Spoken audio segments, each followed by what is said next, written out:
Oh, no, it's been quite a while since we last live. It's been several months, I think 3. But recently I've been doing some updates, and KT133 has been doing updates. Me, Tusky, I've been around with the detective trying to solve a few things.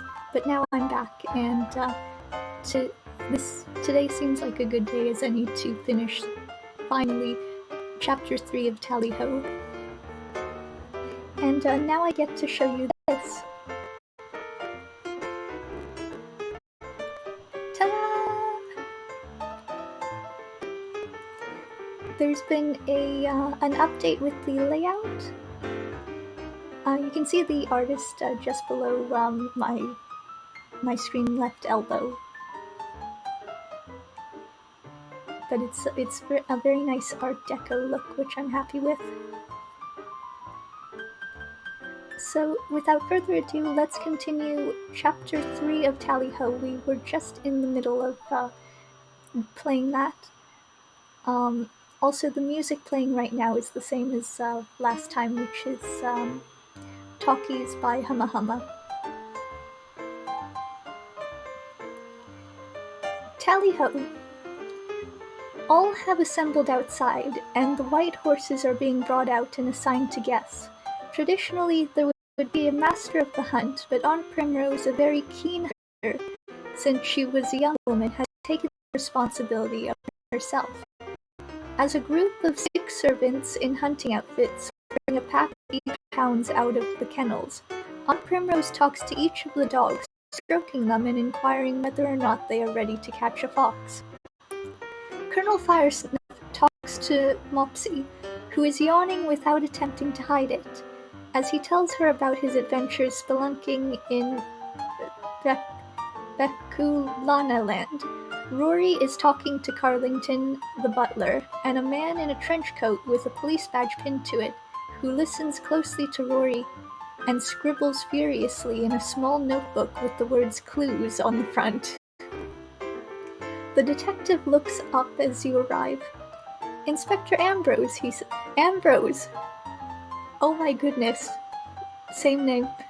Inspector Ambrose, he says. Nice to meet you. You must be Brown. No, don't ask how I figured it out. Deduction. Science of detecting, you know. Ambrose, I didn't know you were in this game. I'm here in a professional capacity to find and bring to justice the infamous sneak thief, Light-Fingered Blue. He pauses and studies your features for a long time, before nodding slowly and tapping his chin. We will now have the customary glass of wine before setting out, Aunt Primrose says, fairly skipping with excitement. Everyone join me just over there by the fountain. We shall all drink to the success of our hunt and a slice of cake in honor of the day.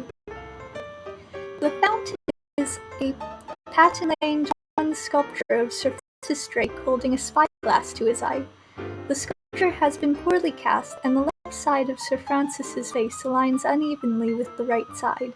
Sparkling water flows out of the lopsided spyglass and into a basin held by the personifications of fortitude and temperance. It often comes up in conversation between you and Rory when either of you wishes to reach for a reference point for something unbelievably ugly or in bad taste. Ah yes, this is just on a scale of 1 to 10, 10 being the basin. What do you think of this hat? You take a moment, as always, to marvel at just how hideous that fountain is. Hey you, comes a voice slightly behind you. It's good to see you. It's Hayes. His purple hair flies around in the wind. Hayes was standing alone, you realize now, and even as you speak, you see Mopsy looking at you incredulously. Tasty! How are you? Welcome to the stream. And even as you speak, you see Mopsy looking at you incredulously, as if to say, why are you talking to him? You're doing good. I'm glad. I'm doing well too.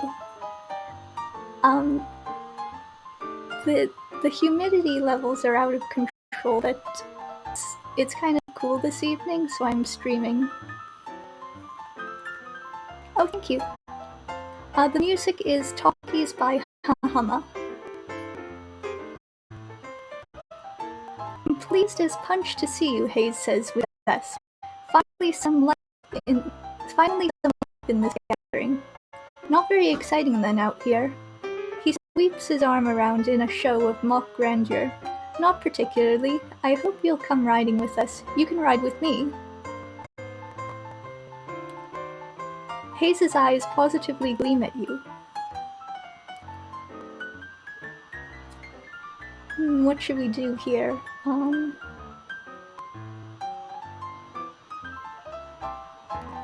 Well, we need to search the house, so if I am able to, but I may have other responsibilities. The model servant, Hayes laughs bitterly. You lure me in and then draw back enticingly. You understand it is my responsibility. I don't mean anything untoward. Too bad about that. I am very tired of toward.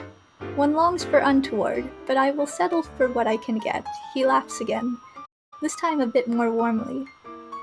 Mopsy is looking on at this whole affair with something like horror in her eyes, and a few of the servants are looking at you with concern. Clearly, there are social consequences to even the most innocent interactions with Hayes. Everyone is assembled near the fountain, ringed with honeysuckle shrubs. Next to the fountain is a feature you have never seen here before. A great pen made of gold-colored wire mesh standing about 10 feet high holds 3 full-grown peafowl.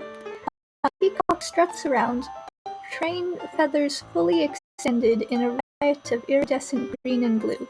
A peafowl and a peahen nearby ignore the display entirely and groom their feathers in a non-committal manner. My pride and joy, says Aunt Primrose, looking at her birds indulgently. Sanchi-san, Galati, and Orlando are my entrance to the exotic animal show at the Harvest Festival, as you may know. They will do me proud. I have been raising them for months and months on a very special diet. They are certain to receive the blue ribbon. She bares her teeth at Colonel Firesnuff. Oh, it's no problem, Tasty.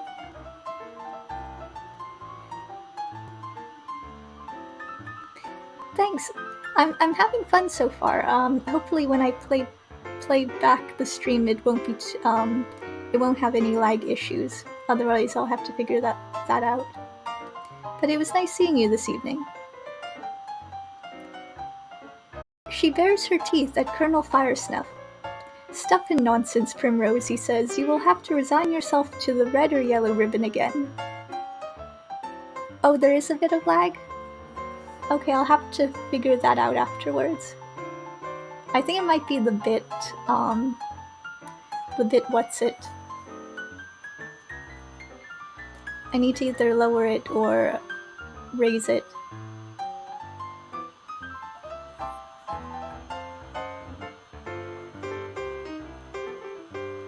You will have to resign yourself to the red or yellow ribbon again. Very special entry that puts yours to shame. A laughable proposition, Aunt Primrose says. You those words. And I don't mind saying your team will also lose the boat race. You have to get used to losing. Colonel Firesnuff laughs and laughs. Oh, Primrose, you are a cad. Aunt Primrose perches on a camp stool near the peafowl pen, accepting birthday wishes and small gifts from her guests with the air of a magnanimous empress receiving homage from visiting dignitaries. The cake on a wheeled cart is Aunt Primrose's favorite. Batbird cake. Footmen slice and distribute the checkerboard yellow and pink sponge cake slathered in apricot jam wrapped in marzipan and decorated with autumn leaves made of plum sugar. Very nice, she says, as one of her neighbors gives her a set of 3 lavender candles wrapped in ribbon. Very thoughtful indeed, she says. Good to have one's birthday appreciated. Makes one feel valued. She looks at Mopsy. Mopsy looks cross and approaches Aunt Primrose. If I were not imprisoned on this estate, I would have given you a better present, she protests loudly, hitting such a pitch on the word imprisoned that some of the hounds perk up. I have made homemade stationery for you, pressed with wildflowers. Ah, says Primrose, you know perfectly well why I am keeping you here, so that you do not mix with that Figs person, as you call him. You may use that stationery to write me an apology note when you later realize you have done me wrong, Mopsy says, and steps away from Aunt Primrose. You can see that Rory is slowly nodding in solidarity with his cousin. I wink at Mopsy to let her know that I do approve of her rebellious nature. I give Mopsy an admonishing look, or I raise one eyebrow to suggest to Rory that he ought to make less of a show of support for Mopsy in public. We'll go with the first one. I wink at Mopsy to let her know. Mopsy clearly appreciates your show of support, however, Aunt Primrose narrows her eyes at you and Rory. Luckily, Colonel Firesnuff steps forth before any words can be exchanged. Primrose, says Colonel Firesnuff, I am a man of few words, as everyone knows, and I'm not much for sentiment and all that rot. When you've charged across a field of hedgerows, under heavy mortar fire at dawn, one doesn't think too much of birthdays. He pauses to eat a bite of cake, and yet, as I think people generally know, I am not to be outdone when it comes to giving gifts, and so I have brought with you this small token of my esteem, and I hope that it will soften the blow when my entries crush your entries at the Harvest Festival. Ha, booms Aunt Primrose, let's see this gift. I have here a fine laced doily, Firesnuff says, displaying it. It will serve to place things on top of. I believe that is what one does with a doily. To be quite honest, I don't quite know, but it is quite dainty. Yes, very nice, Firesnuff, she says. A doily, you say. Well, it's a nice thought, such as it is. I had intended to purchase something else, something more befitting the occasion, but there were...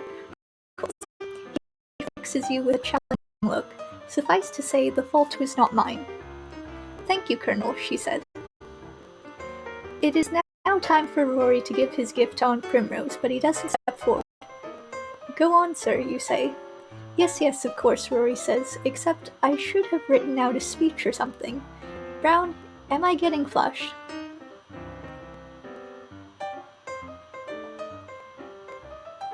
Oh, hi, Coda. Aw, that's nice. I'm so annoyed I had to reset my password to complete gibberish for Twitch to think it was a strong password. At least I have Katie. Aw. I'm sorry you had to deal with the passwords. That sounds like a dash nuisance.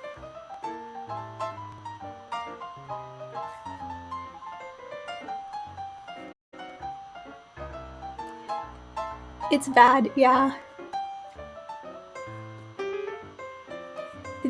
I wish there was an easier way to get the passwords sorted. It's too much of a hassle. Yes, of course, Rory says, except I should have written out a speech or something. Brown, am I getting flushed? A trifle, but go on. Everyone is awaiting your honeyed words. Dearest Auntie, Rory says, clearing his throat, and then coughing a few times. I have a few words to say on this, your special day. Aunt Primrose folds her hands on her lap and looks at Rory attentively. Rory licks his lips and looks to you, a bead of sweat beginning to trickle down his forehead. He clearly needs help. How best to help?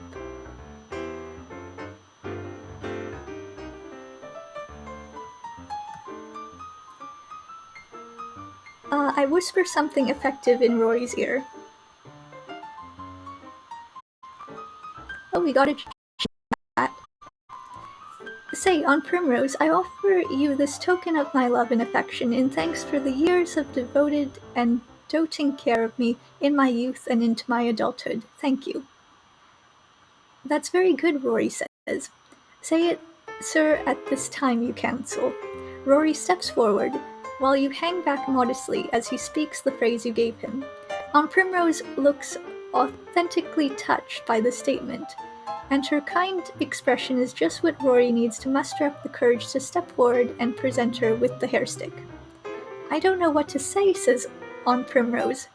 "You take my breath away with your thoughtful gift and your sweet words. It is clearly enough for me to forget some of the utterly boneheaded things you have done in the past, but we needn't go into that here in this public setting."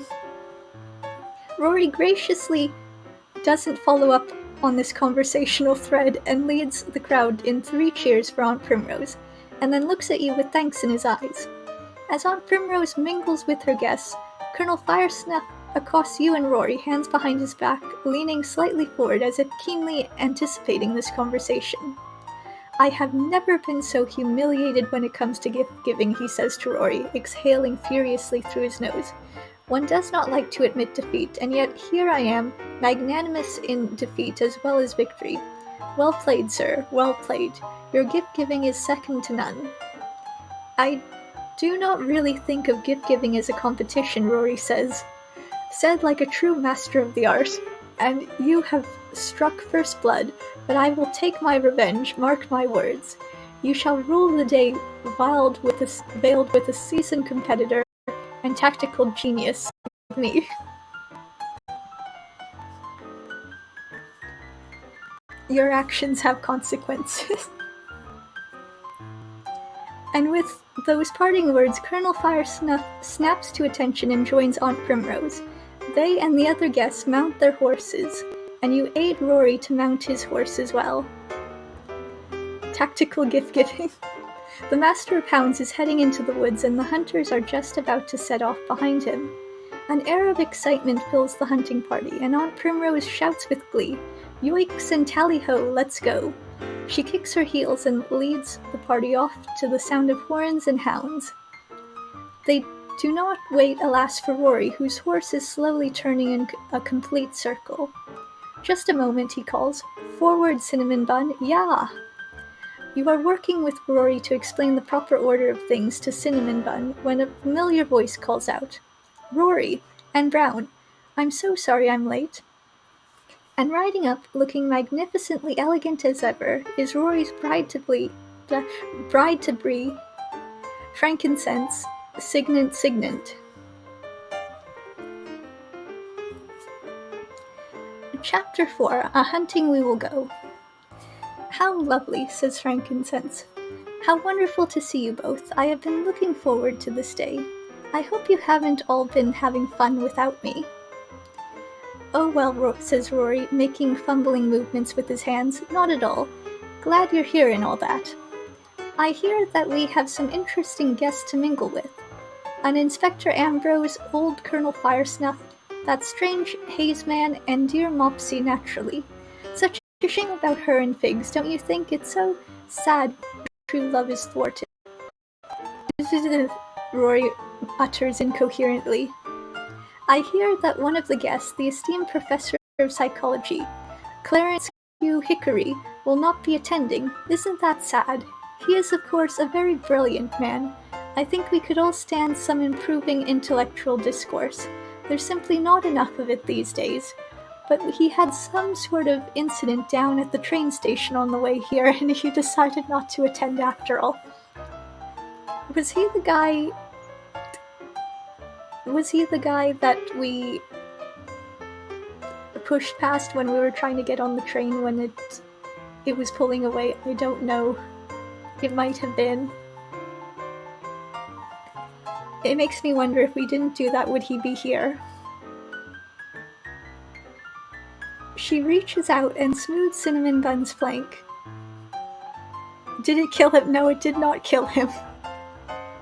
It was, I think the situation was, I had to run on a train, onto a moving train from the platform, and there was a couple, and one of them was a man who he looked like he was about to propose to this woman, and I ran past them, and I knocked him.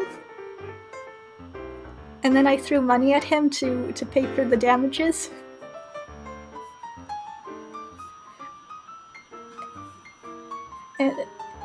And it's hard to remember because it was a while ago, but I think that's what happened.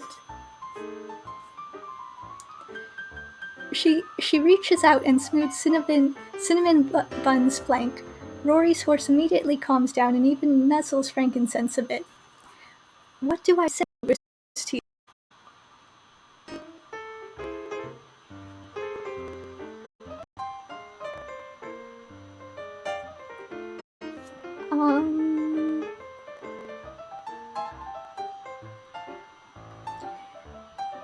Say that you are looking forward to spending some time with her. Be genial. What should I say? Genial how? All the words are flying out of my head, Rory whispers. Just note that you will have a pleasant time and that you are glad that she could make it. That should be genial enough. Won't we have a pleasant time here at Rottenello? Rory says. Glad you could make it. That is kind of you to say so. Yes, I apologize for my delay. I was held up unexpectedly in the town square, but no matter. I am here now, and it is a treat to see you. Frankincense looks pleased by Rory's warm greeting. Rory coughs nervously. You know, Rory, I didn't want to be quite so blunt, but I expected nothing less than a kiss. You know that it is permitted. We are engaged. Are we? I mean, I know we are. It's just that, rather, that is to say... Now, this is inspired by P.G. Wodehouse novels, so the idea is to try and get the couple to not get together because he got accidentally engaged to this woman and he's trying to get out of it. So we're his gentleman's personal gentleman, so we have to help. But it can't be too direct.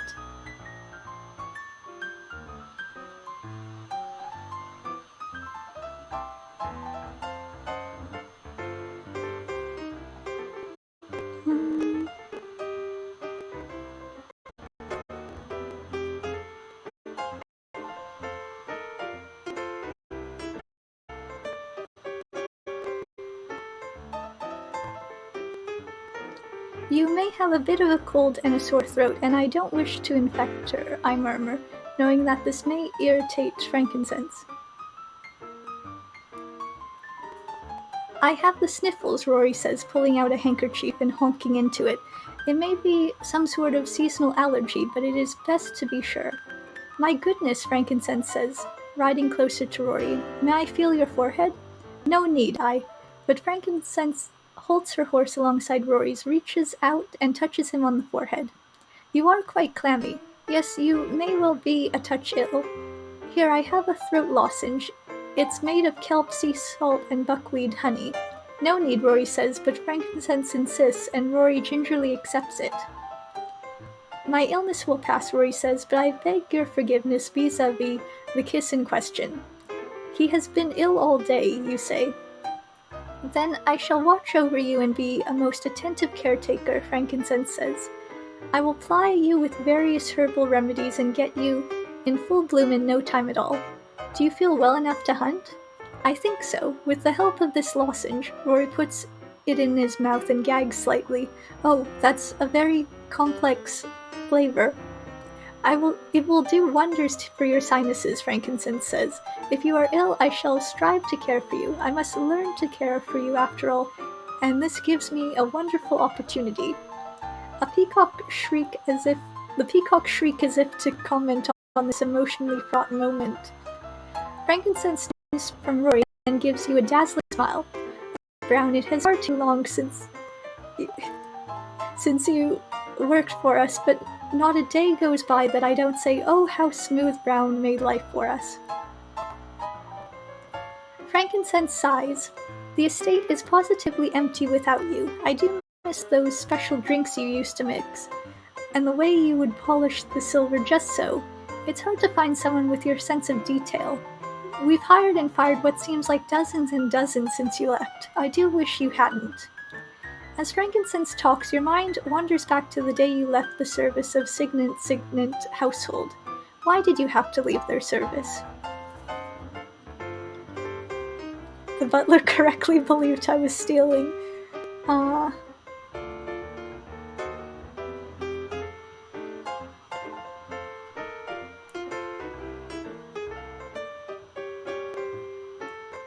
I found frankincense too irritating to live with. Frankincense means well, but she gets far too obsessed with whatever cause she has taken up. The posters, manifestos, petitions, and marches became too much for you, and you decided that, all things considered, you simply find employment elsewhere. Frankincense's words shake you out of your reverie. Come, Rory, let us be off. We must catch up with the others. I particularly want to talk to your Aunt Primrose about this hunt. She promised me that it would be a new style hunt where no animals are harmed or frightened at all. Yes, we'll capture Fox and put him in a box, and then we'll let him go, Rory quips. You laugh, but it's not right. No animal will be put in a box at all. She points to the penned peacocks. To capture the creature like this makes me very angry. Yes, I have some very serious discussions to hold with your aunt. I will change her mind. I also brought my own dinner in protest of the dinner she has planned. Frankincense has become a vegetarian, Rory explains. She does not eat beef. I do not eat meat at all. But surely you eat fish, Rory says. Fish is meat, Frankincense says with fire, and Rory looks quizzical. You look at Frankincense, who looks a touch annoyed.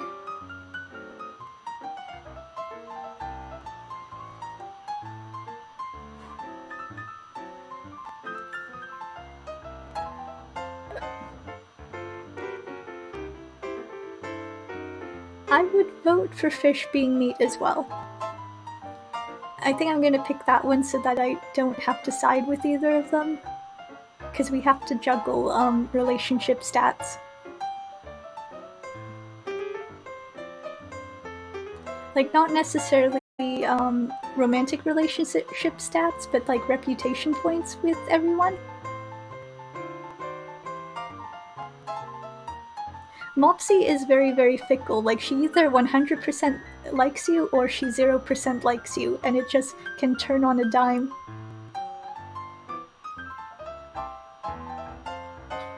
We're very soothing right now.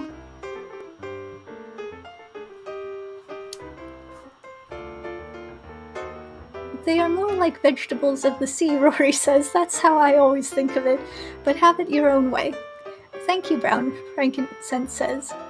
Aunt Primrose's chef does enjoy steak and coq au vin and so forth. I do hope you will be well provided during your stay here, you say.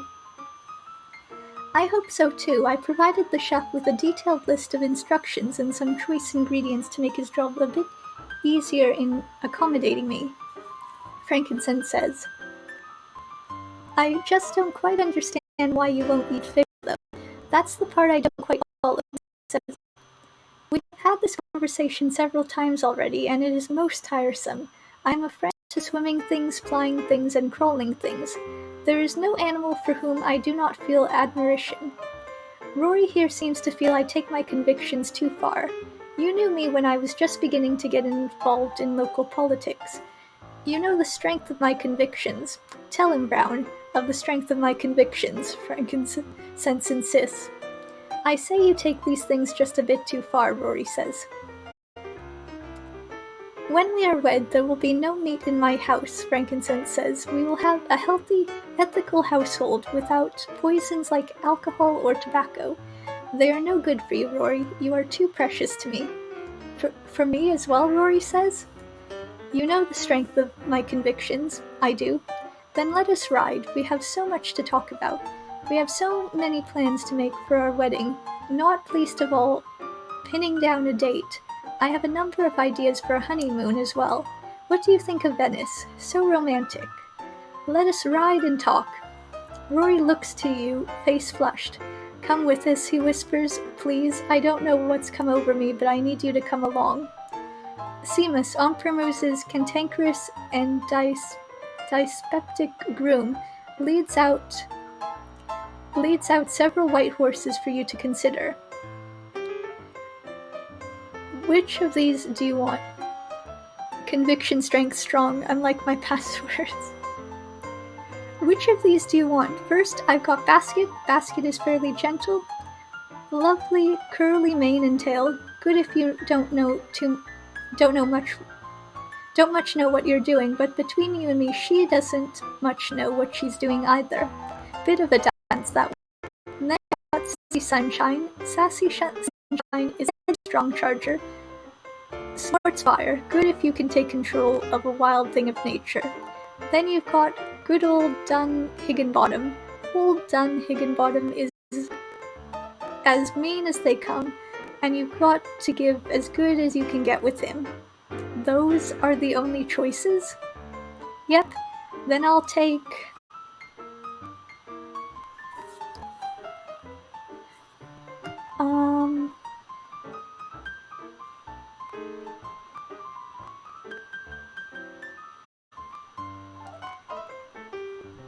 Maybe our stats will tell us.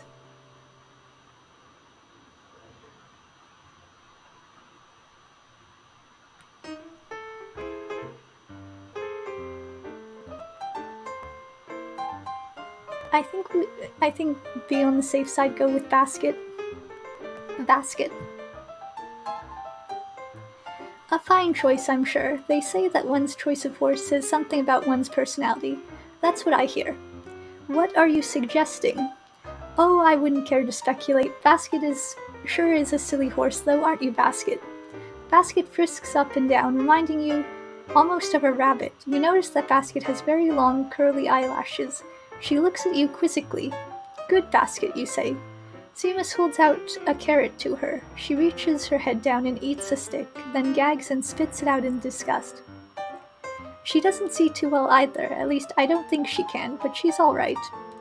Good, you say uncertainly. I think you picked the sweetest horse in the universe, says Frankincense. You are a good girl, Basket, aren't you? Yeah, that's what it says, Basket. I don't know why Seamus called her Basket. Basket tries to eat the same stick again.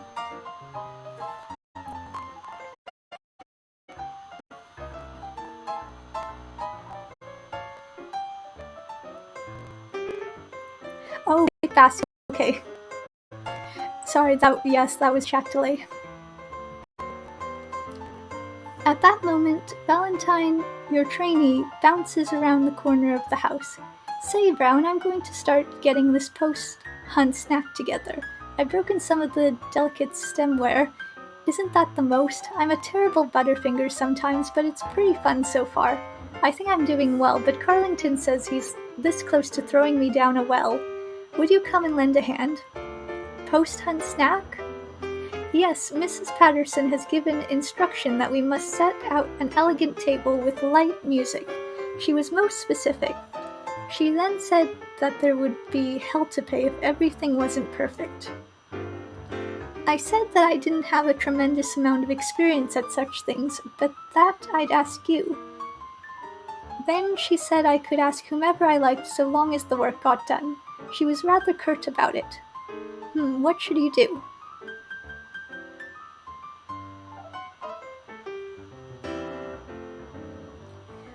I promised Regina that I would return to the house, and I will keep that promise. Valentine will need to fend for himself for a while.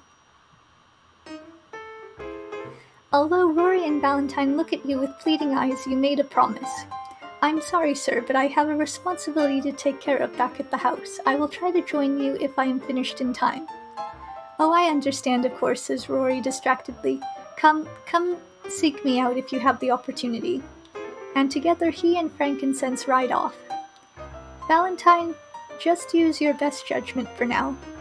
But you'll come help me when you are able? Perhaps, you say, and a glimmer of hope comes over Valentine's face. I really appreciate it, really I do, Valentine says. You say goodbye and then walk back to the house.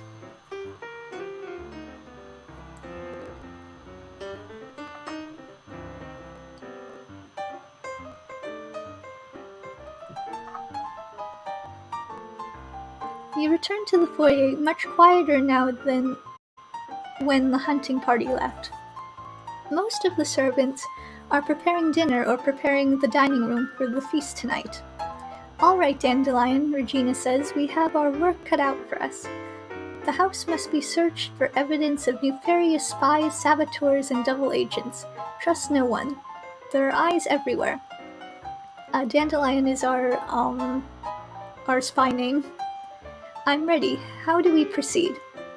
I have a lead I need to follow up on in town, she says. You will search wherever you think appropriate in the house. Here. She hands you an ornate key. This is a skeleton key that will open all of the bedrooms. Use your time wisely and be outside to greet the hunting party when they return. I will do my best. You will have to find the right path between being thorough, being quick, and being careful. And at all times our enemies will attempt to expose your deeds. This all sounds very dangerous. Indeed it is. That is the business we are in. Are you mentally prepared for the perils that will beset you?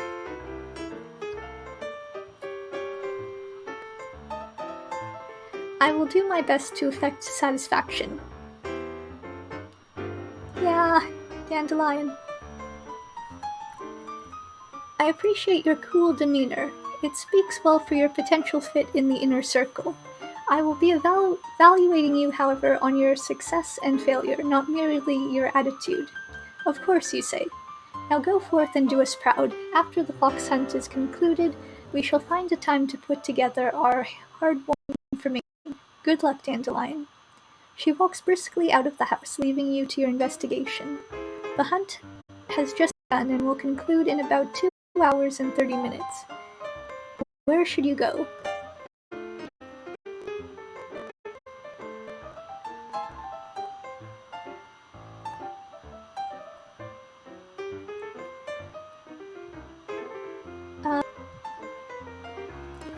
You head to the sub-basement, where the newest members of Aunt Primrose's help are quartered. You find Valentine's room, which she is sharing with another new hire. The room is only slightly larger than a sizable broom closet, just big enough for 2 narrow beds with thin mattresses, a few shelves, and a shared nightstand. Valentine's possessions are jumbled all over the bed, his clothes in a huge, untidy heap. On one shelf is a quick note that Valentine seems to have jotted down as a reminder to himself. It reads, "Advice from Brown. Most important is not to be bound by what I'm told. I have to be free to ad-lib. I have to see the problem before it becomes a problem and solve it. I have to be constantly working to improve myself. Remember, I want to be at the top of my chosen profession, and the only way I can do that is to listen carefully to Brown. Don't be intimidated, and don't worry, I can do this." You turn from the note to consider the very large heap of clothes and sundries on the bed. I can't bear it, I fold Valentine's clothes.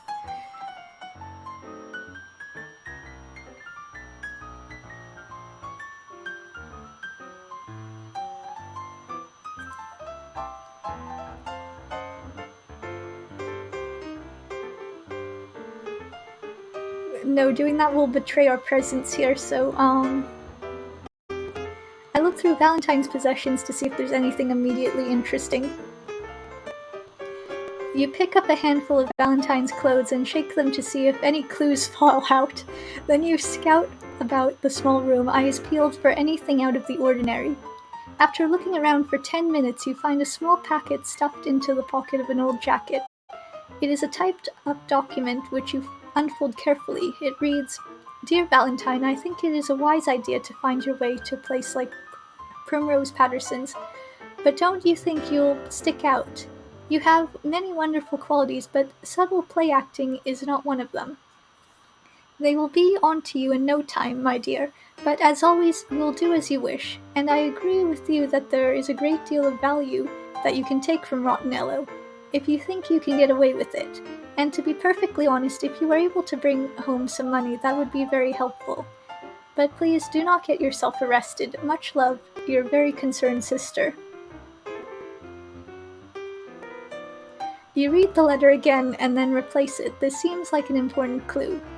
Mind filled with various Valentine-centric scenarios, you shake your head as you depart his room. The hunt will conclude in about 2 hours and 20 minutes.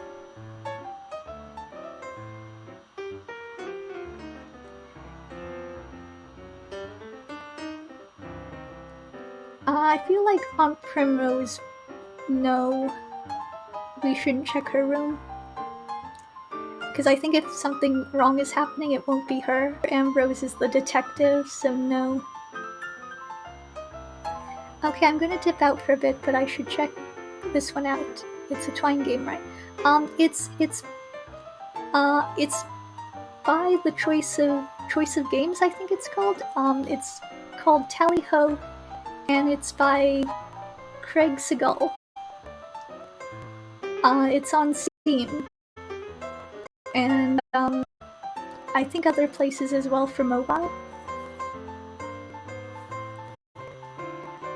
But I highly recommend it. This is my second time playing through it.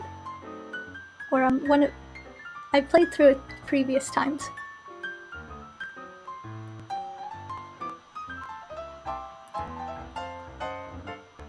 But thank you for coming. I enjoyed the chat.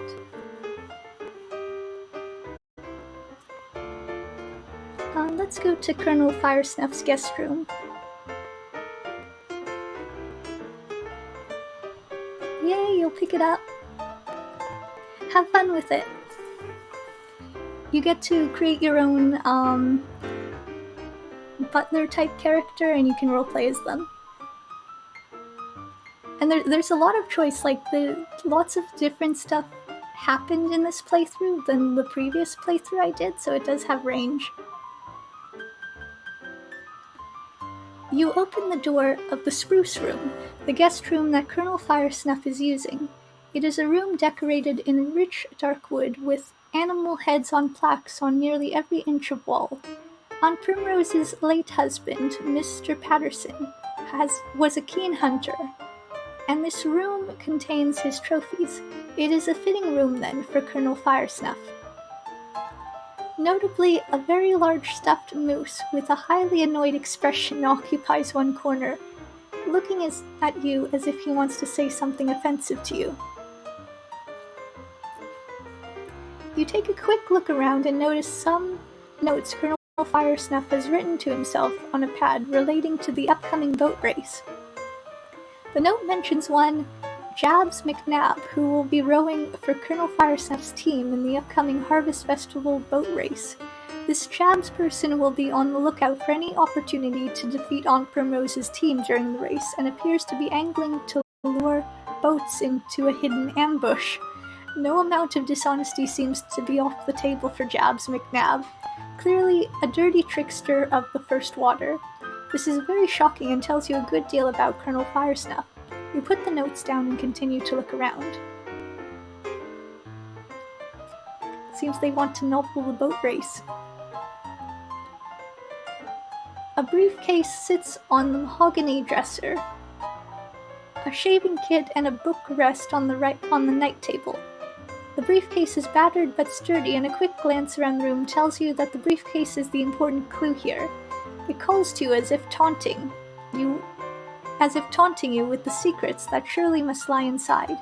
You give it a tentative shake. It sounds like there are a few papers inside. Annoyingly, the briefcase is locked.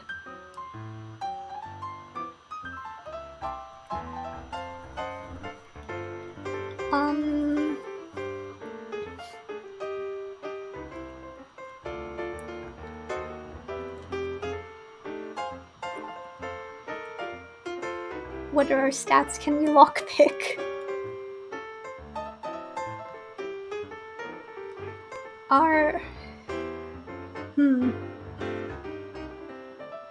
Well, we have low suspicion. I mean, we can afford it. Yeah, I think our skullduggery is too low to pick the lock, so let's break it open.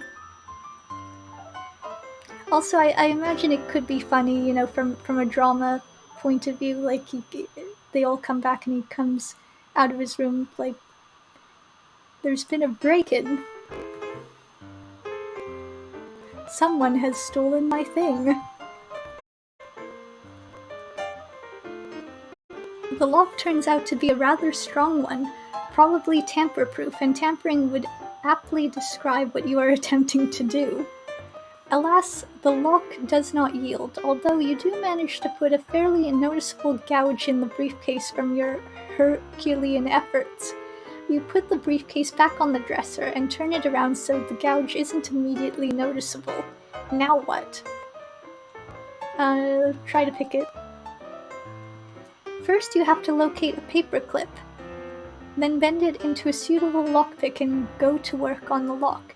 After fiddling with it for 10 minutes, it becomes clear to you that you are not going to be able to spring the lock and you give up. Leave the briefcase alone. Perhaps it would be best to simply move on. You don't really need to find out what extremely interesting and informative material lies within, you tell yourself. As you start to leave Colonel Firesnuff's room, you hear a heavy tread in the hallway and a low, unmelodious humming. You duck back into the Colonel's room until whoever it is passes. Bum bum ba bum, hums Colonel Firesnuff just outside the door, fumbling with his keys. What do you do?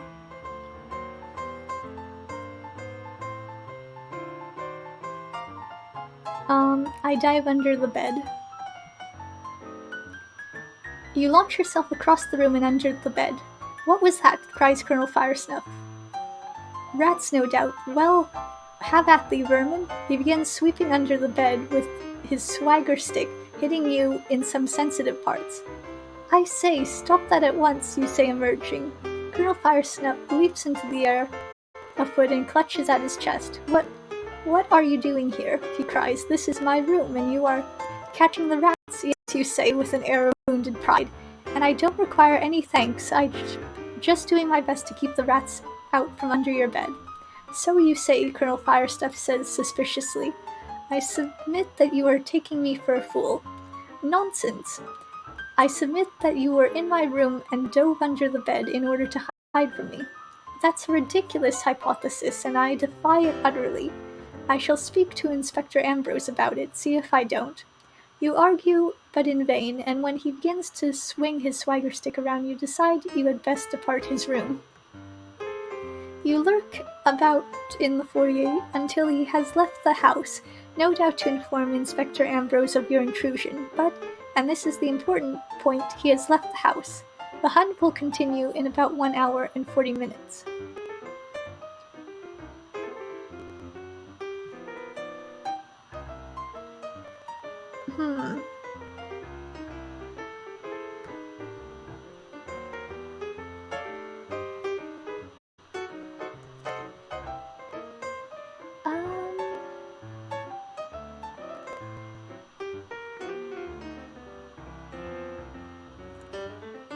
Oh, let's do Inspector Ambrose's guest room since we know he's not in the house.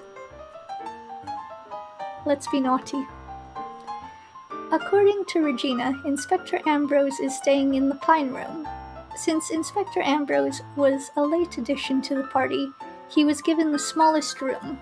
Really, it used to be a storage closet, but it has since been renovated and transformed into a cozy nook of a guest room, for guests traveling alone who don't mind not having much space. You unlock the door of the Pine Room and step in, closing the door behind you. A display stand holding a black clay pipe sits on a tiny writing desk, and a copy of Wilkie Collins' novel The Moonstone rests on top of a stack of other novels. You notice that the novel is sitting on top of a slender notebook, and you extract it and skim through it. The notebook contains an invention of Wilhelmina, whom Inspector Ambrose believes to be a member of a shadowy organization of villainy. The notebook has a detailed record of her comings and goings, and ends with Inspector Ambrose's stated intention to unmask her illegal activities and bring her to justice. He further believes that the Canterbury Club, based in London, but with satellite branches elsewhere in Britain, is a hotbed for nefarious activity, instead of what it actually is, which is a gentleman's club.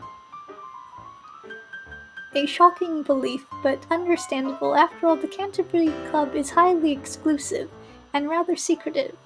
Naturally, Inspector Ambrose, not being in service, would wonder what your club is all about, but he has completely misunderstood the noble goals of that August Society. You replace the notebook carefully under the novel. The most notable counterpart of the room is a huge piece of white poster board leaning against the wall, simply covered in drawings, pieces of paper, and newspaper clippings, all attached with pushpins. 6 different colors of yarn connect the pictures and articles. You step in front of the poster board and consider it carefully. It is a study in either genius or madness, possibly both.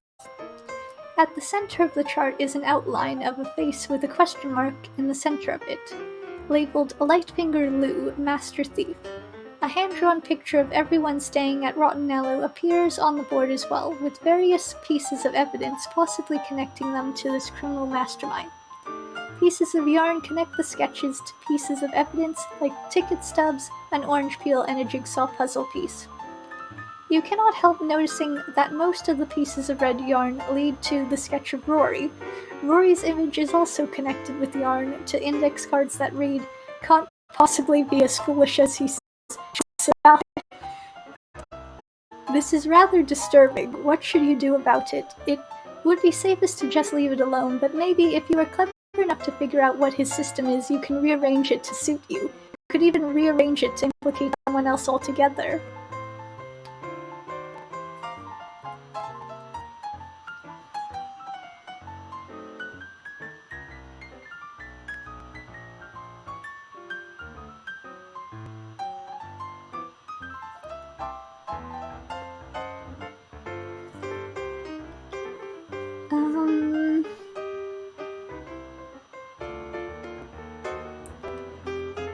I rearranged the yarn so that Rory is not the center of Inspector Ambrose's suspicion.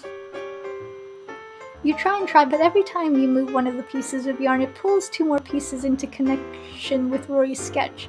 You try to tug them away from his sketch, but that just moves an index card labeled "Known Exotic Animal Smuggler" on top.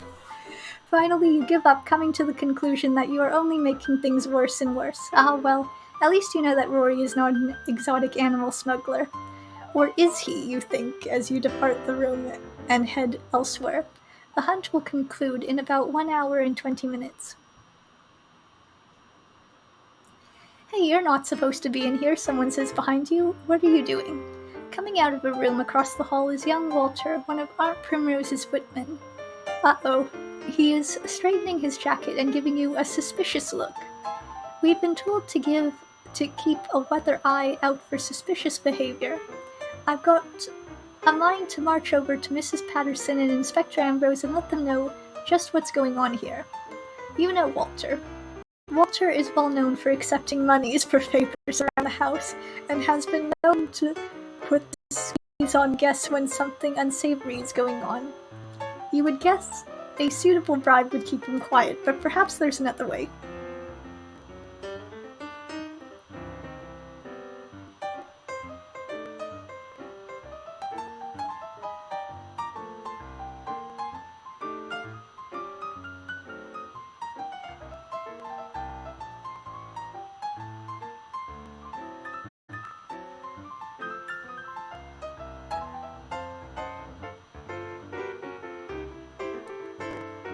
How much money do we have?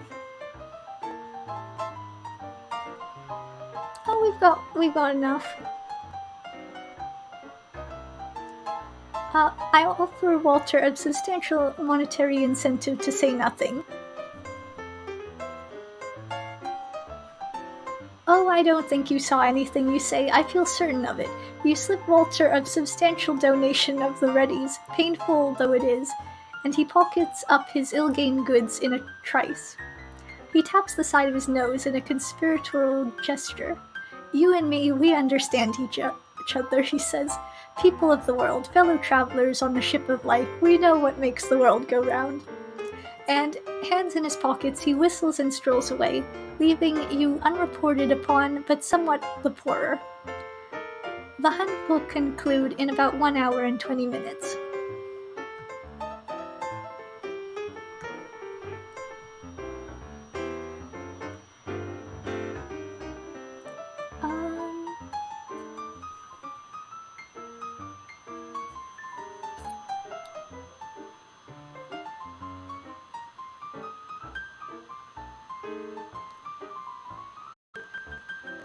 I'm going to leave the house and see what Valentine is doing.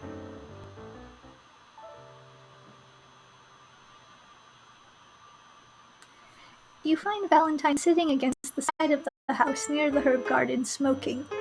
"Hey," says Valentine when he sees you, "come for a smoke?" "I wanted to see what you were doing here. Done with your work?" "For now." You find a flat, clean rock near Valentine and sit down on it. Valentine flicks off ash from the end of the cigarette and looks at you. "Penny for your thoughts, Brown. What do you want to talk to Valentine about?"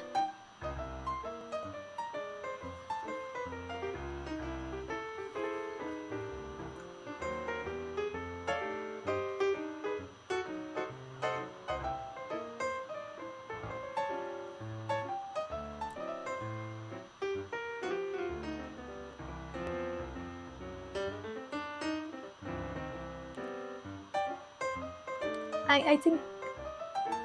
let's just try this. Let's just straight up ask him. "Is this letter of introduction from the Canterbury Club a forgery?" "What, the letter I gave you? I told you. You have been assigned as my mentor. Why would you say it's a forgery?" "Suffice to say I have reason to suspect it." "That's just silly talk, Brown. Valentine is highly anxious, you know, and is looking you in the eye too directly. Something is off here." "Ask that Valentine confide in me." "Come on, Valentine, you can confide in me. Who, if not me? I thought we were going to be friends, weren't we?" "Oh," says Valentine, I don't know. It must be an awful burden carrying a secret around." Says Valentine, "Look, maybe let's just talk about something else. I have to think about this." "What do you want to talk to Valentine about?"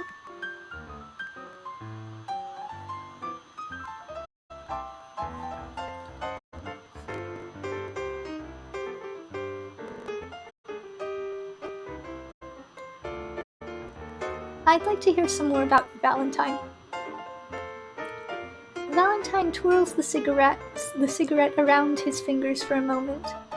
"I grew up in a small town in the Cotswolds, where it was expected that I would work at my parents' sweet shop. With so many kids in the family, you can imagine that money was tight. Of course, you say. But after my parents both got sick, I had to provide for my family, and I found my way to the city, taking on a few temporary short-term positions to learn the trade, and then joined the Junior Canterbury Club, where I was nominated Most Promising." As you listen to Valentine, something troubles you. When you first met Valentine, he told you about himself, but as you recall, he told you that same story in the exact same way. No detail was omitted, and even the wording was almost exactly the same. That strikes you as rather odd. There's something far too practiced about his story. Uh-oh. You narrow your eyes at Valentine, and you see him flinch just a tiny bit at your scrutiny. "I just want to do them proud is all. I have to earn enough to help them out, and I think I can do it. It's just hard, you know." "Of course.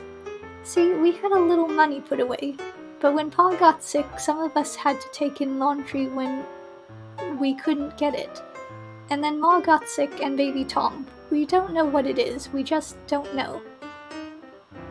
Valentine's eyes moisten, and he wipes them with his sleeve. "I've never been away from home for so long before. I just think about the smell of home cooking, and my brothers getting up to their tricks. It's all so different here. Almost nobody is friendly or wants to just joke around." He crushes his cigarette butt underfoot and then lights another. "This is my moment of truth." As Valentine says that, a sunbeam strikes him, and a chill wind blows past, tossing Valentine's already messy hair. Suddenly, Valentine begins to cry. What do you do? "Could you kindly stop crying?" No.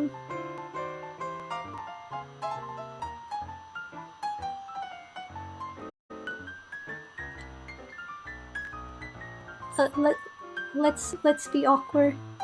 I pat Valentine uncomfortably, saying, there. Valentine ducks under your arm and hides his face in the crook of your arm, wiping a not insignificant amount of fluid onto your sleeve. "Oh, Brown," Valentine cries. "Oh, Brown. Kindly be quiet, or you say there are people about. Valentine's shudder sobs into your sleeve for a while longer while you try to extract yourself. I'm horrible. I'm the worst. There, you say. There. Finally, you manage to maintain some appropriate distance. I'm a terrible liar, Valentine says. Terrible. Tell me the truth, then. I'm American. I'm not from the Cotswolds at all. You have an astonishingly good fake accent. I know, I've had an accent coach. Why would you have an accent coach? I'm an actor. I worked on the stage for years and I'm trying to break into the movies. An actor, you say? What kind of acting? Cabarets mostly. Lately I've been able to get some supporting roles in very good stuff though. I was in Shaw play and some Shakespeare. Well, not exactly plays, more like reviews. A cabaret actor? Your head reels to think of how Aunt Primrose would be horrified to learn that a cabaret actor were under her roof. It's not like that, Valentine says. Well, I guess it is, but it's a very legitimate theater, and I won't be a cabaret actor for much longer. And why is that? Because I'm about to have my big break. I've got an audition coming up in Hollywood in a few weeks. It's the most swell part you ever saw. It's a romantic piece set in a big English country house like this one. I have to play the perfect servant. That's why I thought of this brilliant idea to come over here and learn the ropes. I earned my passage by singing and dancing on a cruise ship from New York, and I figure I can do the same heading back. But how do I come into it? I hung around the Cadbury Club in London and overheard a juicy rumor that you were being considered for something called the Inner Circle. I don't really know what that is. It just figured it meant you knew what you were talking about and I could learn from you. That's all. Then I forged that letter. So you weren't really hired by Mrs. Patterson? Nope, but Mrs. Patterson and Carlington thinks I work for your employer. That's what I told them anyhow. Carlington thought it was strange, but he didn't mind assigning work to me when I asked for it. I'm sorry, Brown, I lied to you. But I really need to get this part. I wanted to be a star my whole life. Please don't tell on me, just let me learn from you. Valentine sobs again. What do you do? I was actually worried that Valentine was light-fingered loose, so this is actually quite good that he isn't. Because he's working under us, so that would be bad.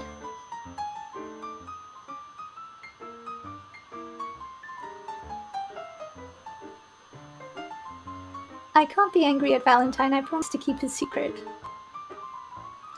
Don't worry, Valentine, you say. I know you didn't mean any harm.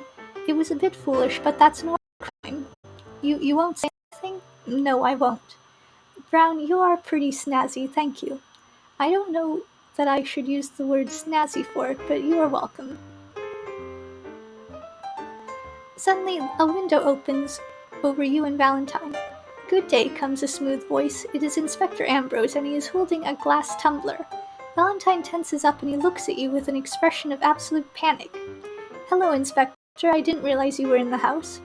No, you didn't, he says, chewing on the words with relish. Few do. He holds the glass tumbler up for you to see. I have a glass in my hands. So I see. Funny thing about a glass, one can hold it up to a wall or window and hear much of what is being said on the other side. I don't mean to say that I was doing that. I might simply have been thirsty and am enjoying a refreshing glass of water. He tries to steeple his hands, but cannot because of the glass tumbler. One moment, he disappears from the window and then returns without the tumbler. Then he steeples his hands. We're just having a conversation, Valentine says. Valentine has slipped back into his Gloucestershire accent, and now that you know the truth of it, it feels like watching a magician do a trick, but knowing the trick of it. Valentine is a very good performer. And yet one of you is missing. I thought I heard another voice when I opened the window. Inspector Ambrose says, Numbers don't lie. 1, Brown. 2, Valentine. 3, mystery person who disappears without a trace when I look out the window. What do you say to that, Brown? That's not true, Valentine says. I see that you have been crying. It's allergies, Valentine sniffs. Tell me precisely what is going on here, please, Inspector Ambrose says.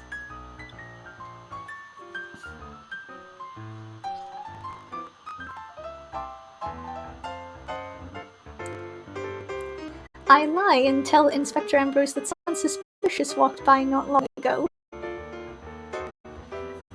Oh really, Inspector Ambrose says. That's a very interesting story. I believe you. Do you? Yes, of course I do. Does it sound like I don't? Why would I not believe your true story that you have told me about a person who happened to walk by? I can't tell if you're being sarcastic or not, you say. Can't you, though? No. Interesting. There is nothing untoward going on here, Inspector, just having conversation. All right, if you say so. People say one thing when windows are closed and another when they are open. Remember the glass tumbler, Valentine? He disappears from the window. He knows, Valentine says. We don't know what he heard. Just act naturally. I know you can do it. Right, thank you. You didn't tell on me. No, I didn't. Valentine makes a move to give you a hug.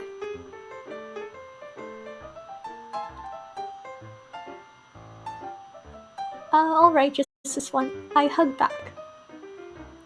You're a real friend. We make friends fast in theatrical life. I hope that's okay. It is, you say. Valentine takes a deep breath and composes himself. What are you supposed to be doing now, you ask? I'm supposed to feed the peacocks before the hunting party comes back. Do you know how to do that? I think so. One of the others told me. Are you alright? Not very. Hey, maybe you could stick around with me? I could use the company. I'm not sure if I feel like talking about it much, but I think I wouldn't mind having you here is all.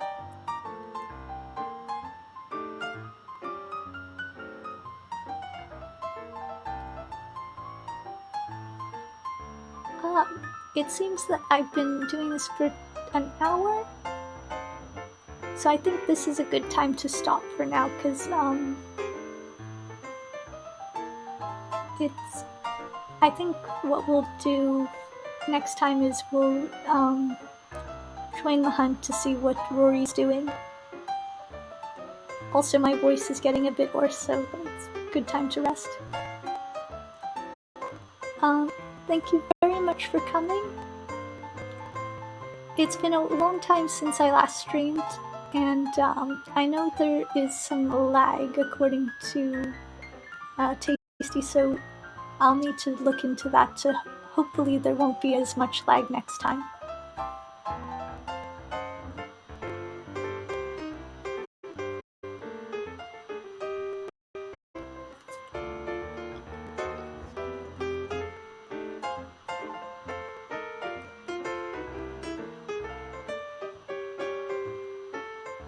Well, that was Chapter 4 of Tally Ho.